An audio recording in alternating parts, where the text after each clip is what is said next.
Hello, everyone. Welcome to the Old Man and the Read. My name is Jerry. Today I'm going to do the third in the series of reviews I'm doing on the Pulitzer Prize winning books that I've read. So this will be the third edition, and this will cover 20 more winners from the years 1963 to 1986. And I should mention, in 1980, they started listing the finalists. It was usually one or two uh, books. So any of those that I've happened to have read, I'll go ahead and mention those also.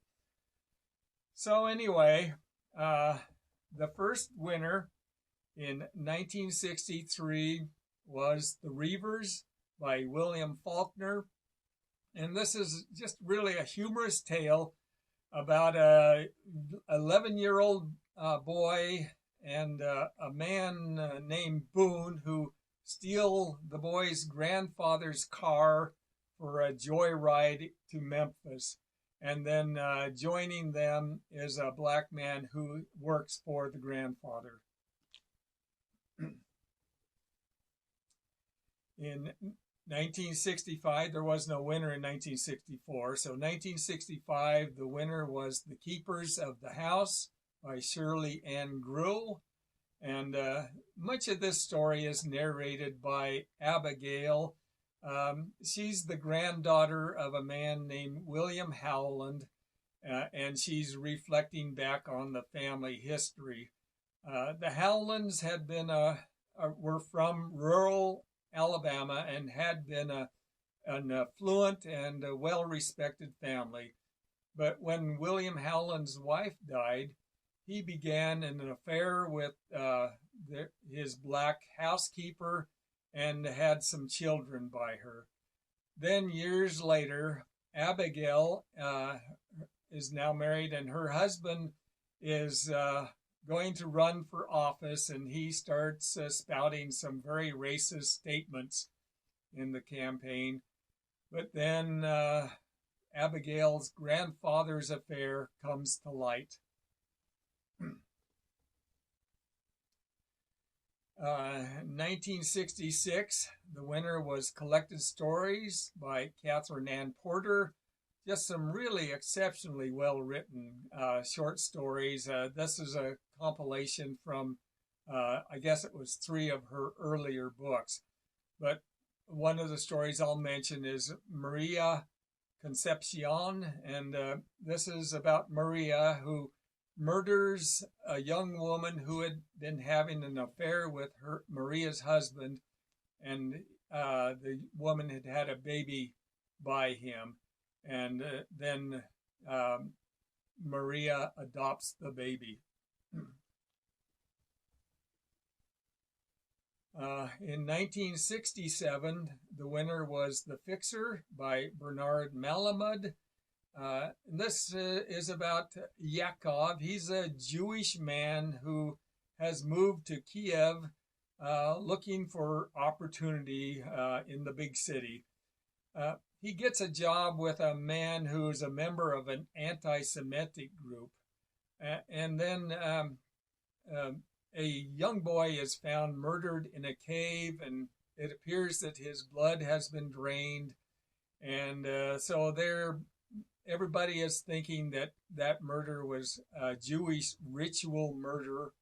And Yakov is discovered to be Jewish, and so he's arrested and imprisoned. In 1968, the winner was The Confessions of Nat Turner by William Styron.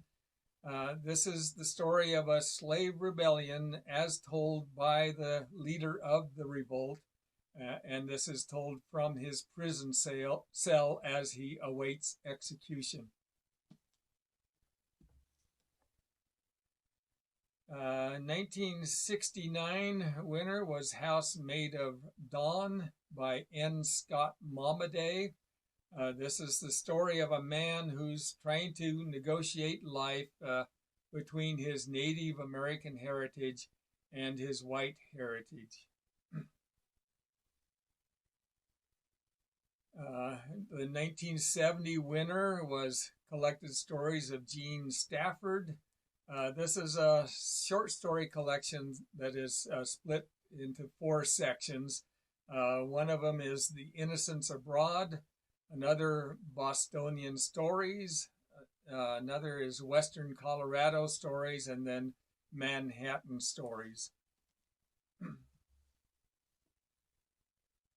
There was no winner in 1971, so 1972 the winner was Angle of Repose by Wallace Stegner. This is about a retired historian who is confined to a wheelchair, and he's writing a story about pioneers that's based on his own grandparents. The winner in 1973 was The Optimist's Daughter by Eudora Welty.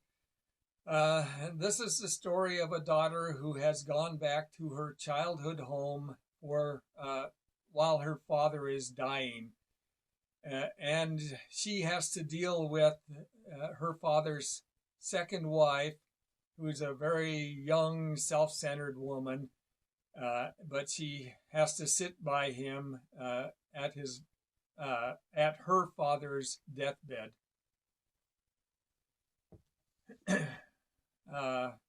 In 1975, the winner was The Killer Angels by Michael Shera.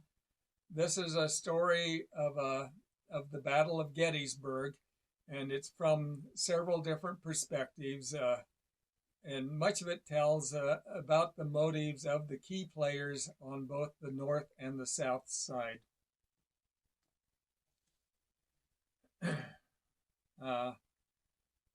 The winner in 1976 was Humboldt's Gift by Saul Bellow.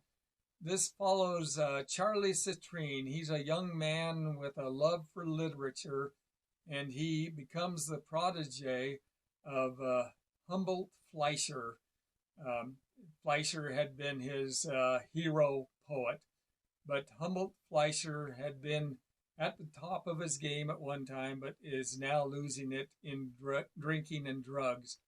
And then young Citrine writes a hit Broadway play, and Humboldt Fleischer views this as a betrayal.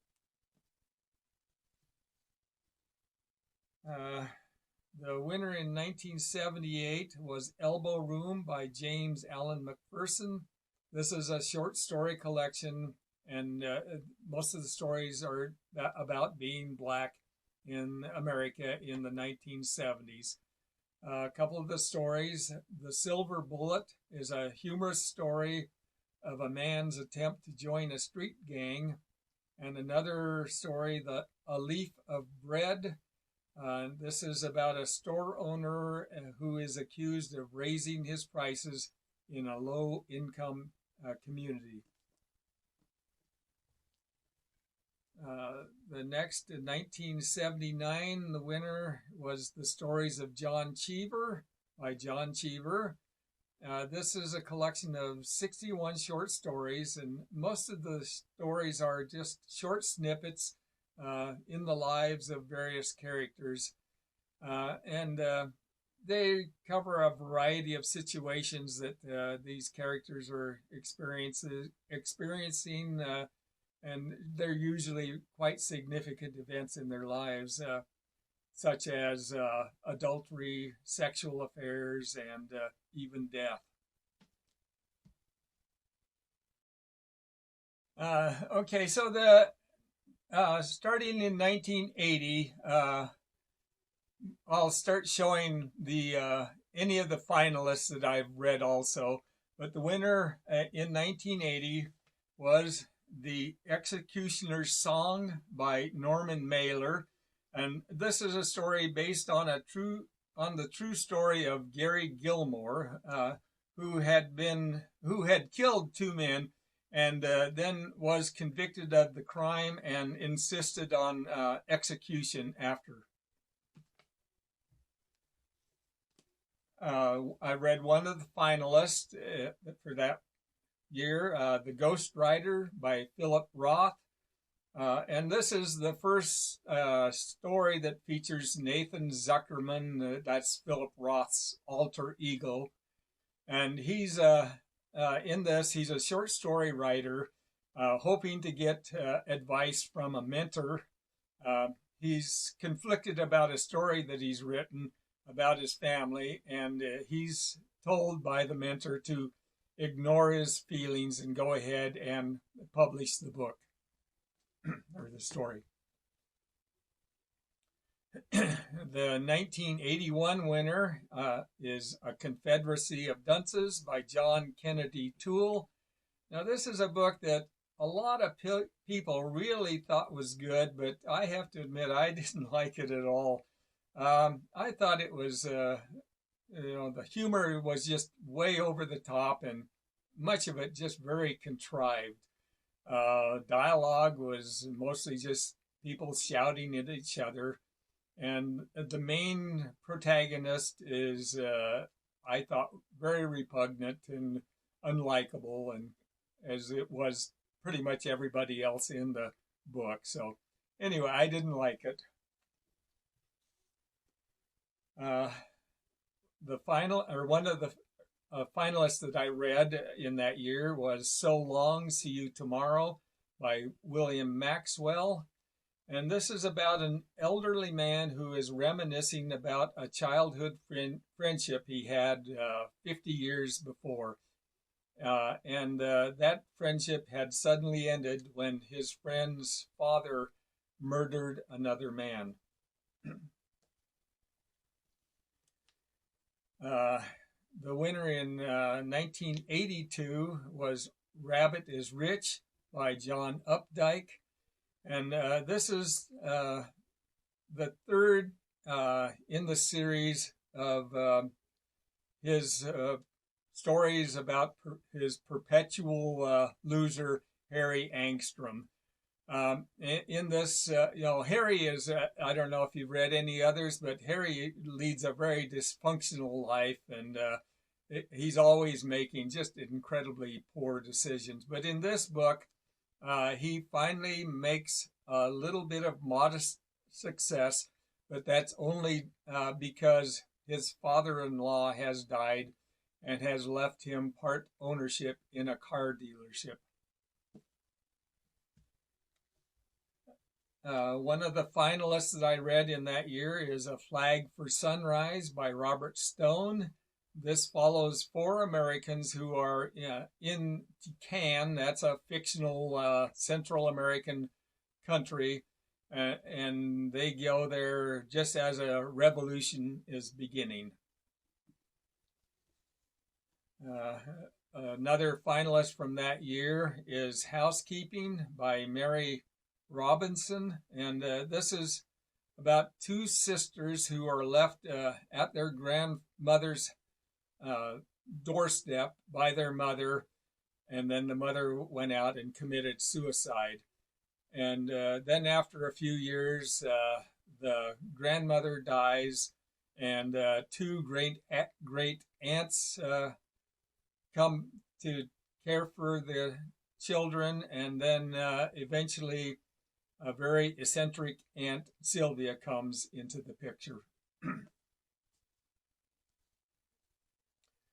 The winner in 1983 was The Color Purple by Alice Walker. This is the first half of the book is told through a series of letters that are written to God by the main protagonist, Celia. And most of this, or all of the letters, are basically about the abuse and sexual violence that she's had to endure. Then the second half of the book is a series of letters that are that she has written to her sister Nettie, as well as letters that Nettie has written to her. But and it covers like a period of about 30 years. But apparently, neither of them either ever received any of the letters.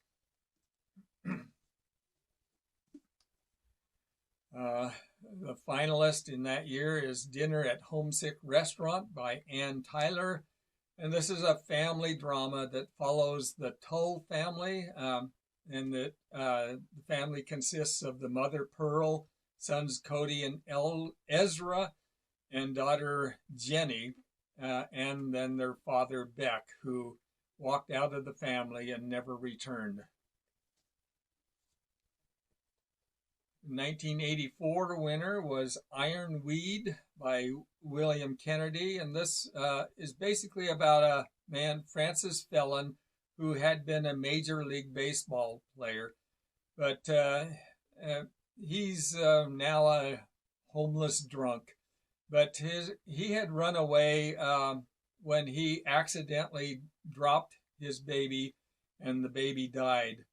And so now he's returned to town, and so he's wandering the streets with his girlfriend, Helen.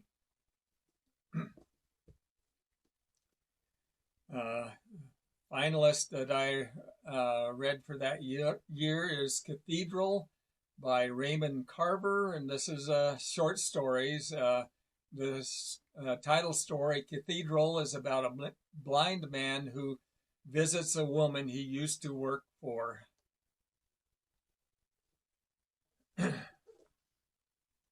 One of the finalists is The Feud by Thomas Berger, and this is just really a slapstick comedy about a feud between the Beeler family and the Bullard family.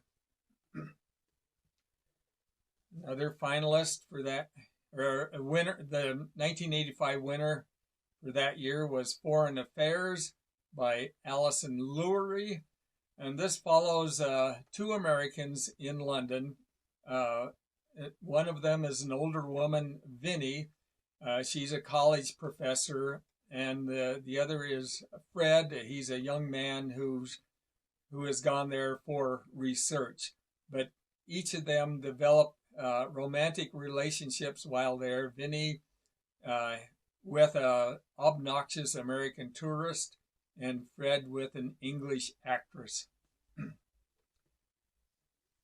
And then the last book, the last winner, Lonesome Dove. This was a winner in 1986 by Larry McMurtry. And this is probably one of the best books I've ever read. But it follows a couple of old Texas Rangers who are taking several hundred cattle with a whole cast of characters from Texas to Montana. It's just really a brilliant book, though. And a couple of the finalists that I've read from that year, Continental Drift by Russell Banks. There's two storylines going through the book. One is about a man with a wife and two daughters, and he's dissatisfied with his life and moves to Florida. And then the other storyline is about a poor Haitian family that wants to go to Florida for a better life. And the two stories converge at the end. And the last book is this is another finalist from that year, The Accidental Tourist by Ann Tyler. This is a story of a man whose son is murdered at a summer camp, and then a few months later his wife leaves him, and he ends up moving in with his brother, two brothers and a sister. So those are the 20 more of the winners of the Pulitzer Prize. I want to thank you for watching, and hopefully I'll see you again. Thanks.